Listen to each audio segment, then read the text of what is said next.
Colombia ದೇಶದ ಭೂಕಂಪದ ನೇರ ಅಪ್ಡೇಟ್ಗಳು. ಇನ್ನು ಸಾವಿನ ಸಂಖ್ಯೆ 164ಕ್ಕೆ ಏರಿಕೆಯಾಗಿದೆ. ಸಾವಿರಾರು ಜನ ನಾಪತ್ತೆಯಾಗಿರುವ ಶಂಕೆ ಕೂಡ ವ್ಯಕ್ತವಾಗಿದೆ. ಕೊಲಂಬಿಯಾದ ಪಶ್ಚಿಮ ಭಾಗದಲ್ಲಿ ಸಂಭವಿಸಿದ 7.4 ತೀವ್ರತೆಯ ಭೂಕಂಪದಿಂದಾಗಿ ಕ್ಯಾಲಿಯಲ್ಲಿ 85 ಮಂದಿ ಸಾವನ್ನಪ್ಪಿರುವ ಸಾಧ್ಯತೆಗಳಿವೆ. ಇನ್ನು ಡೀಟೇಲ್ಸ್ ನೋಡೋದಾದ್ರೆ, ಸೋಮವಾರ ಪಶ್ಚಿಮ ಕೊಲಂಬಿಯಾದ 7.4 ತೀವ್ರತೆಯ ಭೂಕಂಪ ಸಂಭವಿಸಿದ್ದು ಕನಿಷ್ಠ 77 ಮಂದಿ ಸಾವನ್ನಪ್ಪಿರುವ ಶಂಕೆ ಇದೆ. ಇನ್ನು ವ್ಯಾಪಕ ಹಾನಿ ಕೂಡ ಉಂಟಾಗಿರತಕ್ಕಂಥದ್ದು.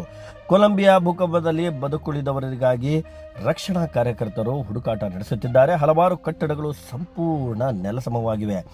ಭೂಕಂಪವು ಪೆರೇರಾ ಮತ್ತು ಕ್ಯಾಲಿ ಸೇರಿದಂತೆ ಎರಡೂ ನಗರಗಳಲ್ಲಿ ಬಹುಮಡಿ ಕಟ್ಟಡಗಳನ್ನು ನಾಶ ಮಾಡಿದೆ. ಜೊತೆಯಲ್ಲೇ ಮಂಜೆಲ್ಸ್ನಲ್ಲಿರುವ ಐತಿಹಾಸಿಕ ಕೆಥೆಡ್ರಲ್ನ ಒಂದು ಗೋಪುರವೂ ಸಹ ಹಾನಿಗೊಳಗಾಗಿದೆ.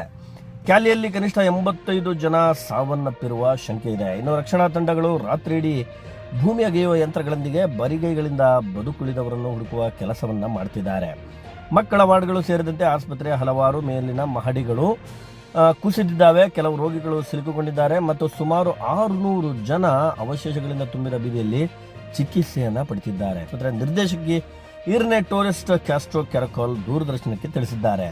ಇನ್ನು ಕೊಲಂಬಿಯಾದ ಭೂಕಂಪ ರಕ್ಷಣಾ ಕಾರ್ಯಾಚರಣೆ ಹೇಗಿದೆ ಅಂದರೆ, 2ನೇ ದಿನಕ್ಕೆ ಕಾಲಿಟ್ಟಿರ್ತಕ್ಕಂಥದ್ದು ಸಾವಿನ ಸಂಖ್ಯೆ ಹೆಚ್ಚಾಗಿರುವ ಆತಂಕ ಕಾಡ್ತಾ ಇದೆ. ಕೊಲಂಬಿಯಾದ ಪಶ್ಚಿಮ ಭಾಗದಲ್ಲಿ ಮಂಗಳವಾರ ರಕ್ಷಣಾ ಕಾರ್ಯಾಚರಣೆಯು 2ನೇ ದಿನಕ್ಕೆ ಕಾಲಿಟ್ಟಿದ್ದು, ತುರ್ತು ಸೇವಾ ಸಿಬ್ಬಂದಿ ಕುಸಿದ ಕಟ್ಟಡಗಳು ಮತ್ತು ನೆಲಸಮವಾದ ಮನೆಗಳ ಅವಶೇಷಗಳಡಿ ಸಿಲುಕಿರುವವರಿಗಾಗಿ ಶೋಧ ನಡೆಸುತ್ತಿದ್ದಾರೆ. ಇನ್ನು ಇತ್ತೀಚಿನ ದಶಕಗಳಲ್ಲೇ ಅತ್ಯಂತ ಪ್ರಬಲವಾದ ಈ ಭೂಕಂಪದಿಂದಾಗಿ ಸಂಭವಿಸಿರುವ ಸಾವು ನೋವುಗಳ ಸಂಖ್ಯೆ ಮತ್ತಷ್ಟು ಹೆಚ್ಚಾಗಬಹುದು ಎಂದು ಅಧಿಕಾರಿಗಳು ಎಚ್ಚರಿಸಿದ್ದಾರೆ.